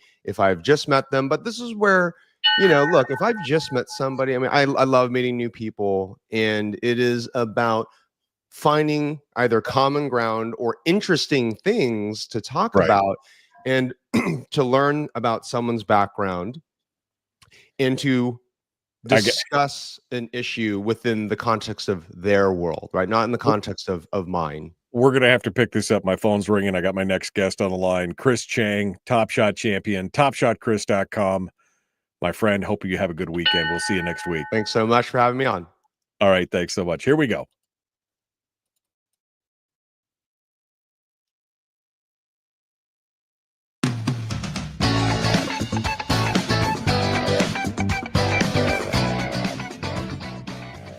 Okay, the weekend. I'm ready for the weekend. How about you? You ready? Always. The man who's always ready for the weekend. It's always a weekend in his head. I don't know. That really doesn't work out on Monday, but it's how it is. Willie Waffle, wafflemovies.com. Hello, my friend. How are you doing today? What's happening? Well, I'm doing well, but weekend in my head doesn't work out when it's Monday, and then I don't show up to work. That's exactly. That's usually a negative. It's frowned upon. You show up to work. You show up to work in shorts and a flip flop with an umbrella drink in your hand, right? It's gotta be. Dude, it's Saturday, isn't it? Saturday somewhere, man. Saturday somewhere. All right. Well, let's get into this. Let's start off with the big stories from the entertainment industry. I guess we'll start off with ads. Boy, they're the bane of my existence. I pay money so that I don't have ads, and yet these guys just keep adding more and more ads to everything. Give me the rundown here. Yeah. Oh my God. So, I go to AMC theaters a great deal. There's one near my house. I like going there, except I'm like you. My God, why are there like 20 minutes of junk before I actually get to see the movie? Well, guess what? There's going to be more junk before you get to see your movie. Yes, AMC Theaters has entered into an agreement with National Cinemedia to increase the amount of pre-show material beyond the 20 minutes that we currently have. Now, like a lot of it's trailers, and that's nice, but everybody out there knows what I'm talking about. Not only do you get the trailers, Then you get some movie tie-in where a character from some movie they're promoting is telling me to turn my phone off. Then Nicole Kidman's got to come on and tell me how much I love movies and how much she loves movies. And isn't it great we're all there? And I'm like, yeah, I'm here to see the movie. Get off the screen. Right, great. And now they're going to add more commercials. They're going to add what they're calling the platinum spot. Yes, after all that stuff. I think even after Nicole Kidman comes on, they're going to run an ad before the movie. Right, like right before the movie breaks, it'll be a spot. This is after it said, get your popcorn, do all the things, don't smoke, don't drink, don't use your cell phone, everything else. And then it'll be a commercial. I mean, at what point do people just go, I'm just going to show up 15 minutes late for the movie because I know it'll be, you know what I mean? Oh, it's already happening. I mean, I go to the movies now. I'm a big fan of the trailers. I like seeing the trailers. And I can tell you right now, I see people coming in throughout the entire 20 minutes because they figured out the scam, dude. They're like, I know it says the movie starts at 8, but they're not really going to start till 8:20. I already have reserved seats. It's not like I have to fight for a better seat. Right. So I'm just going to show up at 8:19 and see the movie. Yeah. I don't blame anybody whatsoever. Yeah, no. But, it's getting ridiculous. At some point, when is there going to be honesty? And this actually, I think, was the basis of a lawsuit. When is there going to be honesty in the published start times? When you say the movie's starting at 8:00, why isn't the movie starting at 8:00? Right. Well, because some people, if they're trying to time something, they look at the thing, they see the movie starts at this. Usually they have the time and the length of the movie. You subtract 10 minutes for credits, and okay, so I've got, it's an hour and 30 minutes, so I've got an hour and 20 minutes of movie. I'll show up just in time, and I could still make it to my dinner reservation or something. And now it's like 30, 40 minutes later, you're like, my God, what's going on here? Well, yeah, because there's all the trailers. Now, even before they start the trailers, they do a pre-show with trivia and commercials and interviews. And okay, but at least all that stuff happens as I'm coming into the theater prior to the published start time. But then when we get to the start time, then it's the trailers and now commercials. Oh boy. Oh yeah, I'm so excited. Yeah. And of course, you're not getting any money out of it, right? But I guess this is how these theaters are trying to survive. I mean, they're still struggling post-COVID, right? They're still having a hard time. Yeah. So they're trying to find anything they can do to monetize it. So I mean, I guess I can't blame them, but yeah, I won't be showing up exactly on time. I can tell you that right now. I'll be in the lobby getting popcorn at 5 minutes after the movie's supposed to start because I know I'll still have 5 minutes of stuff once I get in the seat. So, right. It'll be what it is. All right. The Wizard of Oz in the Sphere. Now, I'm not familiar with the Sphere. You're going to have to hook me up with this. What is the Sphere? So the Sphere is the ultimate auditorium in Las Vegas. If you've ever seen the shots of Las Vegas, you see the big ball that's sitting in the middle of Las Vegas. Right, looks like Epcot. Yep. That is the Sphere. And when you enter the auditorium, it is an immersive 360-degree experience. Okay, so when you go to see a rock concert, there's also all sorts of images playing around you to make it a big kind of almost like you're living in a movie. Well, they're going to put you in the middle of a movie. So the Eagles have played out there and a bunch of other bands have played out there. But now you can see the Wizard of Oz in the Sphere. You're going to be surrounded with 360 degrees of visuals. They have vibrating seats, environmental effects, custom sets to make you feel that you're right there in the middle of the tornado, or maybe you're right there in Emerald City. And you're gonna see it all unfold right in front of you. This sounds absolutely amazing and tremendous, and I think I need to make a trip to Vegas. Yeah, no, I mean, this sounds I like need to do this. Yeah, this sounds like an amazing deal. I mean, you've already got the on like Facebook and some of these other sites where you can take a 360-degree panoramic thing, and then you can actually scroll through on your screen.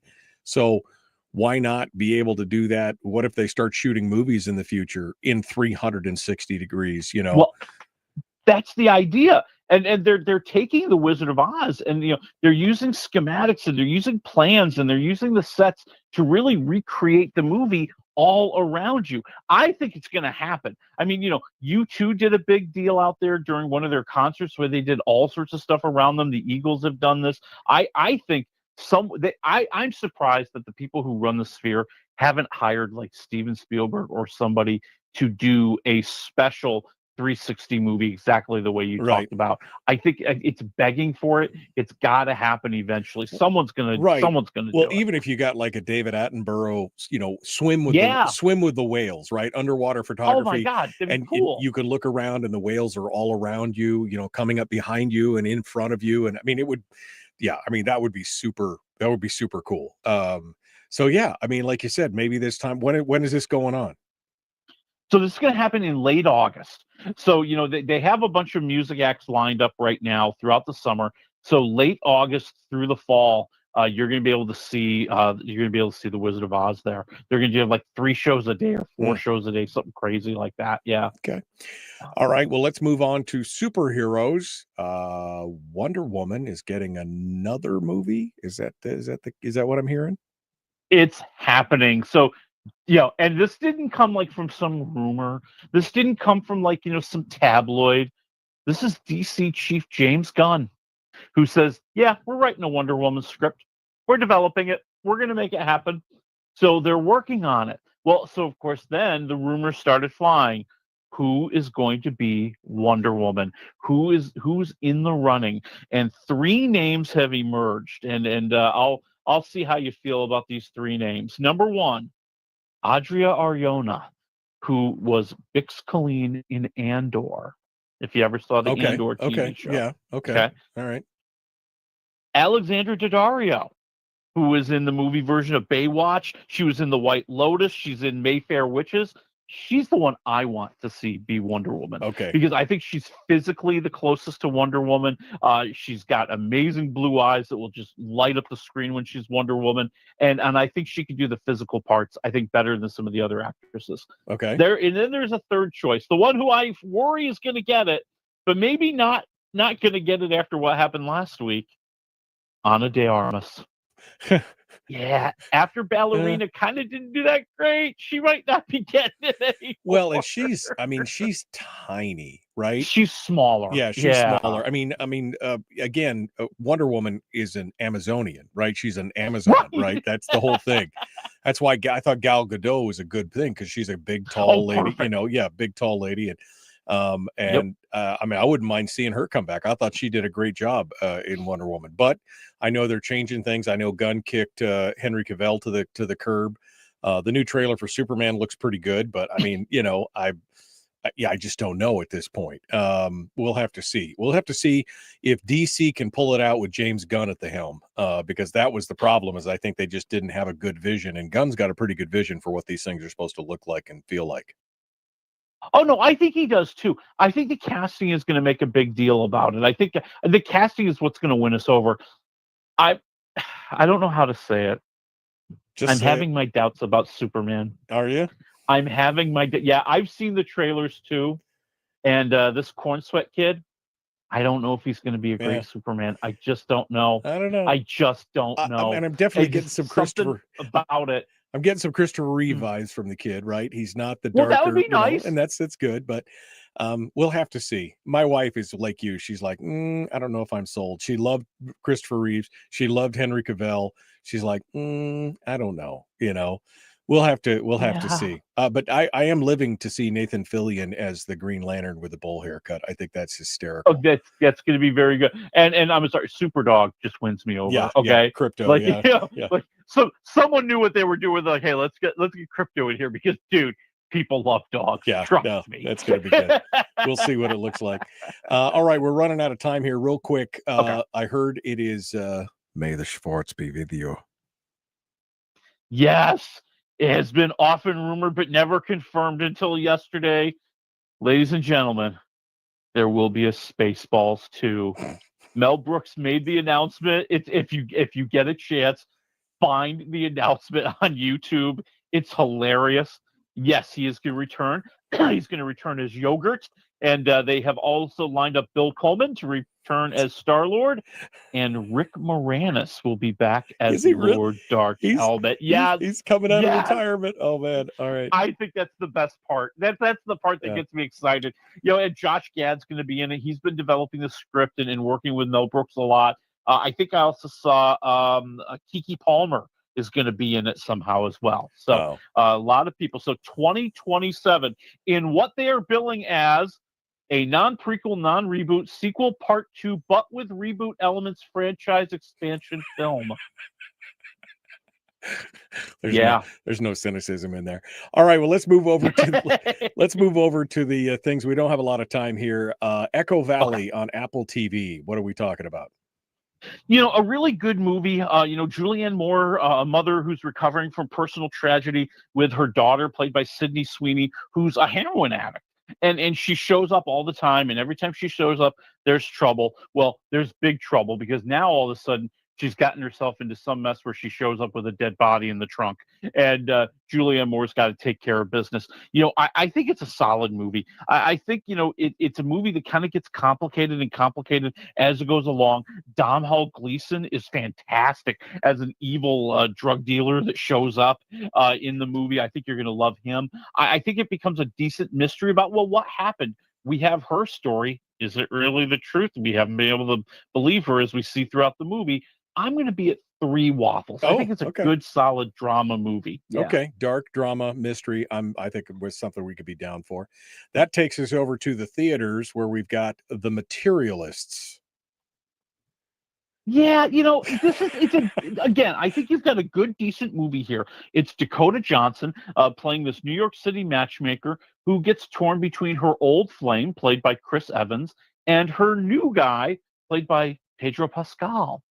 And the thing is, it's really an examination of dating in the modern world. And let me tell you, it shows you dating in the modern world stinks. It stinks. Everybody has unrealistic expectations. We've lost the whole idea of love.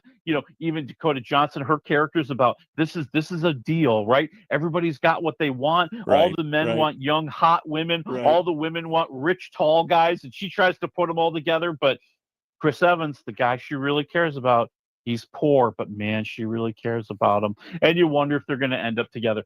It's a 2.5 waffles. I think the plot moves kind of simply. I think there's some very, very good dialogue here. Sometimes it tries a little bit too hard. And if you're looking for a comedy, this isn't it. This is not a comedy. This is not a comedy. This is not a rom-com. This is just no. This is a dark romance. All right. Okay. Materialists in theaters with Dakota Johnson, which leaves us just over 60 seconds for the new remake you were talking about. What deep what? So on Amazon Prime Video, a new movie, Deep Cover. This is maybe the funniest movie I've seen in a long time. This is a lot of fun. It's Dallas Bryce Howard. She's an acting and improv teacher in London. Her whole career is going nowhere, and she gets an opportunity. The police come to her asking her to get a couple people from her class to go undercover to do sting operations. And she brings with her Nick Mohammed, who's a shy IT guy who's invisible to the world, and Orlando Bloom, who's a method actor who tries way, way too hard. They get themselves in deeper undercover than you could ever imagine these 3 morons ever would. This sounds great. I love that just for the cast alone. A -1 to 3 waffles. Where are we at? Deep Cover. I'm at 3.5 waffles, man. Get your Prime Video going this weekend, man. I will. I just finished Mobland. Oh, man. Holy cow. Wow. That's all I could say right now. We'll talk about that in the after show here. Willie Waffle, wafflemovies.com. Thank you, my friend. Folks, we got to go. Monday. We'll see you then.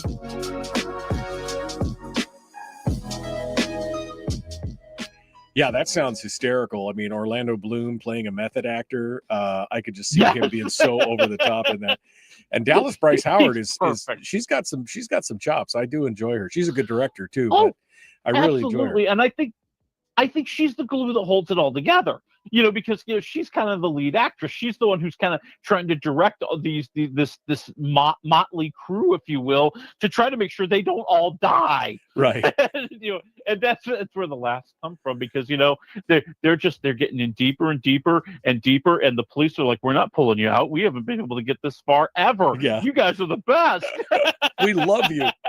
Don't die. Don't die. Don't die." That's right. Okay, well, that's good. Like I was just saying, I just finished Mobland, the Tom Hardy, Pierce Brosnan, Helen Mirren, Wow, what a wild ride that thing is. It's amazing. I know you haven't picked it up yet, but you got to get into it, man. This thing is amazing. And we're going to start Department Q this weekend, I guess, since you were so raving about it on that. Do it. That'll be good. And I just heard a rumor. I haven't finished Landman yet. I actually set it aside for a bit. We were watching something else, but it just came out that season 2 of Landman is going to be starring Sam Elliott. He's going to be a supporting character in that's Landman right. season 2. So yes, I'm looking forward to that. What else are you watching these days? Well, I mean, that was the big thing. I mean, I was watching Prime, Prime, or Deep Cover and all those. I've gotten into podcasts a lot lately, and so I've been listening to a lot of podcasts. Okay. And I just listened to one that was very entertaining, but also very shocking. It's called Behind the Bastards. It is the stories of all the most evil people on the planet, and they did a 6-part series on WWE owner and promoter Vince McMahon and all the horrible things that he has done over the years. So that was really good.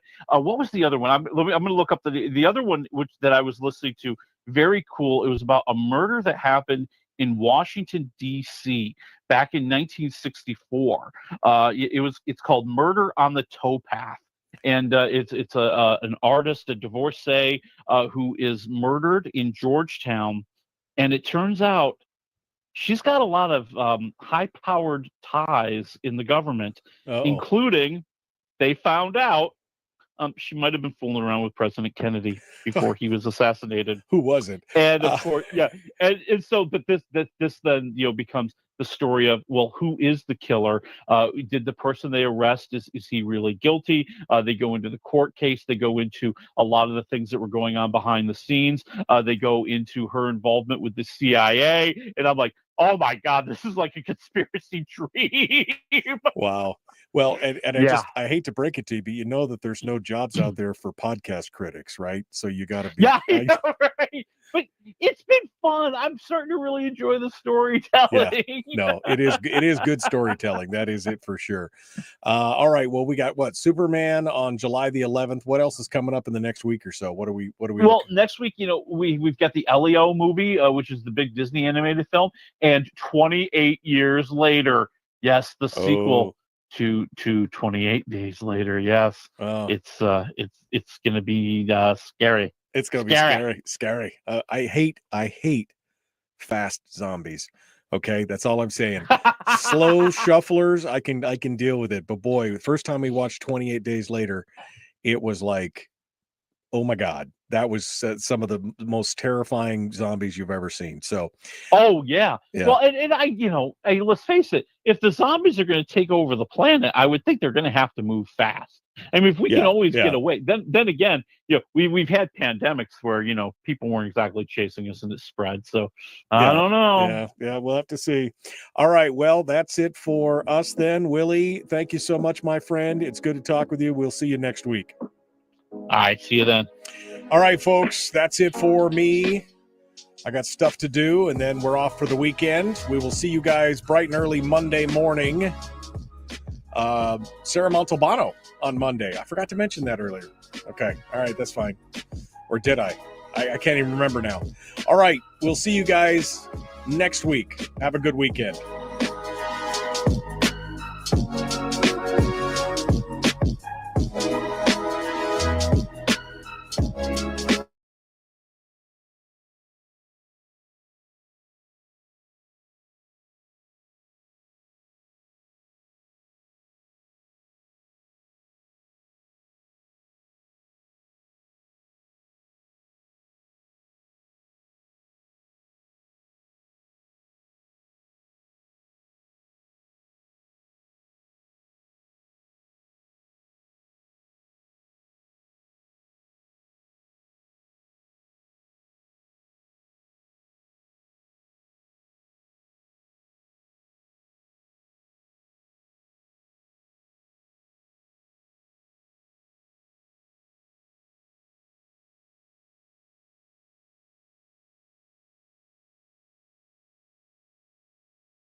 We've shed our terrestrial radio skin, and now we are slimy lizard internet people.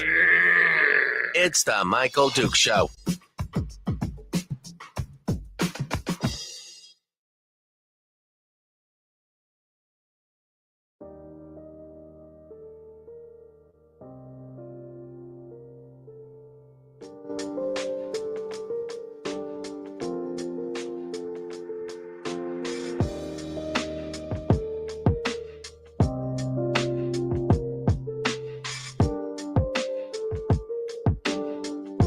Well,